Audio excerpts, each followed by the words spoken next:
Welcome back to Investing Talk Podcast. Today, we're tackling a question that's likely sitting right there in your investing queue. Is Red Cat Holdings a good time to buy now? We're going to try and pull back the curtain on this company, look at it from, well, a few different angles to help you, our listener, really understand the landscape here. But before we really dig into the nitty-gritty, if you find this discussion valuable, maybe consider hitting that subscribe button, liking this, dropping a comment. It genuinely helps us bring you more of these analyses. And if you'd like to support us even further, there's an option to buy us a coffee. Plus, if there's a specific company you'd like us to look into next, just drop its name in the comments below. We really love hearing from you. Okay, let's unpack this company. So picture this. A business, right? Hitting the brakes on revenue, then like slamming the accelerator towards a huge growth target, all while burning through cash. That's kind of the story with Red Cat Holdings or RCAT. They operate in this cutting-edge world of advanced AI-enabled unmanned systems, aerospace, and defense. We've sifted through, well, quite a bit of research and reports to help us dissect whether this is maybe an opportune moment for investors. Yeah, what's truly fascinating here is we're looking at a company at a really critical crossroads. It's in a high-growth, pretty innovative sector. Our review, it gives a pretty comprehensive look at RCAT based on, I think, 6 key criteria. Helps us see the full picture, the potential, and of course the risks. It's not just about the raw numbers. It's like, what story are those numbers telling us? Absolutely. So let's start with the bedrock then, fundamental analysis. How healthy is this company, at its core? Because that's where any good investment really starts, right? Well, the data shows a pretty wild ride, actually. RCAT's revenue in 2024, $7.28 million. That's a sharp decline, nearly 60% down from the previous year's $17.8 million. For most companies, yeah, that kind of dip would definitely send some alarm bells ringing. Yeah, it sounds like a major red flag, doesn't it? But you mentioned a story here. How did the sources explain such a, well, dramatic drop? Especially when they're projecting this explosive growth next year. Is there a strategic reason, maybe, for that dip? That's a critical question, yeah. Yeah. Well, 2024 saw that significant revenue volatility. What's vital to note is the forward guidance. Management has actually reiterated a really, really ambitious 2025 revenue projection, somewhere between $80 million and $120 million. Wow. Yeah, it signals an expectation for truly explosive growth, almost 10x. They say it's driven by major product sales, particularly their Black Widow drones and new maritime systems. So that 2024 decline, it seems more like an anomaly, maybe a transition year, perhaps. Wow. Okay. From $7 million to potentially $120 million. That's not just growth. That's, like you said, explosive. A moonshot almost. Yeah. But all that growth in R&D, it needs fuel, right? So how's RC looking on the cash and debt front, which, are absolutely critical for any company trying to scale up this fast? So as of Q1 2025, RCAT ended with about $9.3 million in cash and receivables. And this is key. They raised an additional $30 million after the quarter ended, specifically to support production expansion and meet that anticipated demand. That extra capital is crucial. It significantly reduces immediate liquidity concerns, gives them a much-needed runway. The reports we looked at, they don't specify high debt levels. It implies their existing debt is, well, probably manageable, or that these recent capital raises have sufficiently bolstered their financial position. Okay, so they're raising capital to fuel this future growth, Yeah. which naturally leads us to profitability. Are they actually making money yet? Currently, no. I know. RCAT is unprofitable.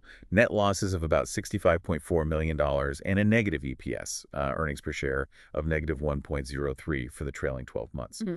But this unprofitability, it's often typical for companies in this kind of phase. It's attributed to heavy research and development, operational expenses. They're investing heavily before they hit scaled production, and that sales ramp up. It's a pretty common trajectory for innovative tech firms, like the classic burning cash to build the future playbook. So kind of like a startup still in its garage phase, but their garage is this multi-million-dollar defense contract arena. Given that, where does RCNet stand competitively in this arena? What's their unique edge, would you say? Well, RCAT operates in a very specific and growing niche. These advanced AI-enabled unmanned systems for government and commercial clients, aerospace, defense. A key competitive strength that gets highlighted is their partnership with Palantir for manufacturing optimization. Oh, Palantir. Interesting. Yeah, and it isn't just name dropping. It means they're actually leveraging Palantir's advanced data analytics to streamline their production, make them more efficient, more scalable. That, combined with their product offerings like the Black Widow drone and these new surface vessels, it positions them pretty well. If we connect this to the bigger picture, RC is positioned in this specialized sector, especially with its specific products and these strategic partnerships. Well, it's crucial for assessing its long-term viability, its potential for market penetration. It's maybe a small pond right now, but they seem positioned to be a big fish in it. Right. We've kind of dissected the core health of RSET from that rocky past revenue to its really ambitious future. But the real question for investors is, okay, how do all these fundamentals translate into its current price? Is it justified, or are we, paying too much for future potential? Let's talk valuation. Sure. Given their current net losses, the PE ratio, price to earnings, isn't available. Can't calculate it. However, the company's current market cap is hovering around $931 million.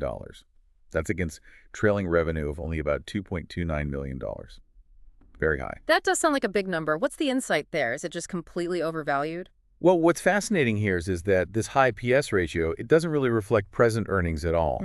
Rather, it reflects significant investor expectations for that future growth we talked about, the anticipated ramp-up in production and sales. It's basically a bet on what the company will become, not what it is right now. Think of it like buzzing a lottery ticket based on the dream of the jackpot, not the cash you have in your pocket today. It's a clear signal the market is pricing in that audacious 2025 revenue guidance. So investors are clearly looking way, way ahead. What about Wall Street analysts? What's their take on RC? Are they buying into this story? They seem to be. Wall Street analysts have a consensus buy rating on the stock that's quite strong. The median 12-month price target is around $13, which represents roughly 40% upside from the current price, hovering near $9.19. 40% upside potential, okay. Yeah. And it's worth noting the reports we consulted didn't find any published discounted cash flow models. Yeah. That sophisticated way analysts forecast future cash flows to value a company intrinsically. This means RCAT's current valuation is largely relative. It's a bet based pretty much purely on that strong growth potential compared to maybe similar companies in the space. Got it. Now, let's look at the stock's recent behavior, the technicals. What does the chart tell us about its momentum? I know volatility is almost Arky's middle name, isn't it? Like riding a roller coaster without a seatbelt sometimes. It truly has been, yeah. Yeah. The price recently has been trading around, say, $9.99, but looking at the bigger picture, it's had significant volatility. The 52-week range swings from about $1.66 all the way up to $15.27. That's a huge range. Wow. But here's something a bit counterintuitive, maybe. Despite those wild swings, RCAT's beta is 0.79. Less than 1. Right, which tells us it's actually less correlated to the broad market on average. This isn't just a number. It means RCAT's volatility often stems from its own dramatic story, its own news, not just wider market jitters. That's a crucial distinction for, risk management. Interesting point. And while specific technical indicators like RSI, the Relative Strength Index, or MANCD, weren't directly available in our reports, given the recent price rebound and that analyst optimism we just discussed, momentum is likely positive in the near term. It seems to have some tailwind. And for those maybe shorter-term traders listening, what about key support and resistance levels? Where are the battle lines drawn? Well, those previous highs near $13 to $15 could certainly act as resistance points, places where selling pressure might increase. On the flip side, the recent lows down in the $9 range appear to be acting as support, which also aligns quite nicely with those analyst price targets we mentioned. It gives a pretty clear range, a sort of battleground for bulls and bears. Okay. Beyond the numbers and charts, what's the latest buzz around RSAT? What recent news and sentiment are impacting the stock right now? Our sources highlight a few key updates. The Q1 2025 results showed revenue of $1.7 million, which might seem modest on its own, but critically, it was combined with that significant $30 million cash infusion we talked about. Right, the funding. Exactly. And that move was specifically designed to support production scale-up, reinforcing investor confidence in their ability to meet future demand, especially for those U.S. Army contracts. So that cash isn't just sitting there. It's earmarked, going directly into ramping up production for potentially big orders. And what are the company's leaders saying? Are they as bullish as the analysts? Certainly sound like it. Both the CEO and CFO have made statements emphasizing, strong strategic execution, growing demand, particularly related to those Army contracts. This internal confidence seems to be shared externally too. Analysts are unanimously bullish. No downgrades reported recently.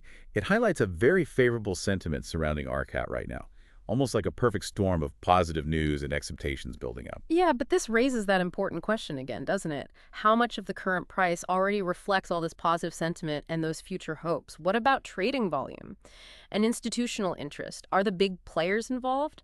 Volume is moderate. meaning it's not currently being traded in some kind of frenzy, which can sometimes be a sign of less speculative noise, maybe more considered trading. And interestingly, while our sources didn't report any specific insider trading data, which would tell us what management themselves are doing with their shares, institutional interest appears to be stable, Stable. Okay. which is kind of a quiet but potentially powerful signal. It suggests large professional investors are holding their positions, often indicating maybe a longer-term conviction in the company's trajectory. Suggests some patient capital is involved here. Okay, interesting. So looking ahead, what's on the horizon that could potentially move the needle even further for RCAT? What upcoming catalysts should investors be watching for? Because in a story this dramatic, there are always going to be turning points, right? Definitely. A significant near-term catalyst is the upcoming earnings report. It's scheduled for August 7th, 2025. This report is expected to provide crucial clarity on Q2 progress. How well are they actually executing on that ambitious revenue guidance? It's really the first major check-in point for that moonshot plan they've laid out. So that August earnings call will be absolutely key. Got it. What else should we be looking for? Other potential drivers? Well, growing government contracts are another major driver. Specifically, the U.S. Army's Short-Range Reconnaissance Program, the SRR program, it utilizes their Black Widow drones, and as deliveries ramp up, that could materially increase revenue. Like a proof point. Exactly. Think of it as a domino effect, maybe. One big contract success can open doors to many more. Beyond that, their expansion in maritime autonomy, those unmanned boats and continued partnerships like the one with Palantir, could drive operational efficiency and maybe cost reductions, which are, of course, crucial for them to eventually turn a profit down the line. And looking even further out, beyond these immediate drivers, any longer-term potential? Potential international sales opportunities could be a significant long-term growth driver. That would open up entirely new markets for their advanced unmanned systems. I mean, the global defense market is massive. If they can replicate their domestic success abroad, well, that's a potential game changer for a company their size. Okay, but no investment comes without risk. We always say that. And it's absolutely crucial to understand what those risks are for RCAT. What are the key risk factors we really need to consider here before anyone thinks about diving in? Yeah, the most immediate risk, I'd say, is the company's current unprofitability. That's coupled with pretty high losses. There's an uncertain path to sustained profitability. It really demands a high degree of confidence in their execution ability. They're making big bets, but the payoff just isn't guaranteed. And what about those revenue projections? They're so ambitious. That itself feels like a risk. For sure. Revenue volatility is certainly a concern. I mean, look at that sharp decline in 2024. Their ambitious growth depends so heavily on the successful scale-up of these new product deliveries. And that always carries inherent execution risk. Can they actually build and deliver on time, at scale? Then you've got sector-specific risks, too. Defense spending can fluctuate based on budgets and politics. Competition in drone tech is intense. It's constantly evolving. Plus, regulatory changes or even just slow tech adoption cycles could impact their growth. It's not just about their own operations. It's the broader market and regulatory environment they live in. So they're operating in a highly dynamic, potentially fickle environment then. Exactly. And while they currently have, moderate liquidity thanks to that recent raise, the stock itself has significant price volatility. We saw that with the wide 52-week range. And critically, there's a material execution risk on delivering those large contracts and managing the overall manufacturing ramp-up they're undertaking. Delivering on big government contracts, scaling production without major hiccups, that's a huge challenge. Any misstep could have a significant impact on investor confidence and definitely on the stock price. So to kind of synthesize all this, based on our sources, the overall rating for RCAT comes out at about a 6.5 out of 10. 6.5, not super high, not super low. Right, but it's not just a middling score, I think. It almost screams high-stakes gamble with potentially massive reward. It implies you're betting heavily on perfect execution of their ambitious plan. The margin for error feels razor-thin, but the potential payoff, if they pull it off, could be explosive. Okay, so what does this all mean for someone actually considering an investment right now? What's maybe a reasonable entry price range? And what kind of investor is this stock best suited for? Because it really sounds like it's not for the faint of heart. Definitely not. Our sources suggest that an entry price range somewhere between, say, $8.50 and $9.50 appears reasonable. This range kind of aims to mitigate some of that downside risk while still allowing you to capture some upside potential, especially given the stock's current volatility and where the analysts have their targets. It's about trying to find a decent spot without, chasing the price too aggressively if it runs up. And the investment horizon. Is this a quick flip or something you hold on to? This seems certainly more suitable for long-term investors. People targeting growth over, say, 12 months or more. As the company hopefully ramps up contracts and solidifies its market positioning, it's just going to take time for that ambitious revenue guidance to potentially materialize into sustained profitability, if it does. However, it could also be viable for some short-term traders, those who diligently monitor catalysts like that August earnings report and watch the price momentum closely. But, and this is a big but, for traders, it absolutely requires using a diligent stop loss because of that inherent volatility. You need that safety net. Right. So yeah, it's maybe a sprint for some, but probably more of a marathon for most who get involved here. Okay, so for those shorter-term traders maybe looking for more specific guidance, what would you suggest for maybe stop loss and take profit targets based on the analysis? Based on the analysis, maybe a stop loss around the $8 mark could help limit downside if things turn south. Protect capital if the story changes. For take profit, maybe gradual targets near those analyst price targets. Around $12 to maybe $13.50 allows for potentially scaling out as momentum develops or as you see those catalysts actually playing out positively. Okay. So RedCat Holdings, RCE, it truly represents, yeah, a high potential but also high risk play in this whole drone and unmanned systems space. The recent capital raise, that positive revenue guidance, it does support a bullish medium to long-term view, potentially. But those execution risks, the volatility, they're definitely something to keep front and center.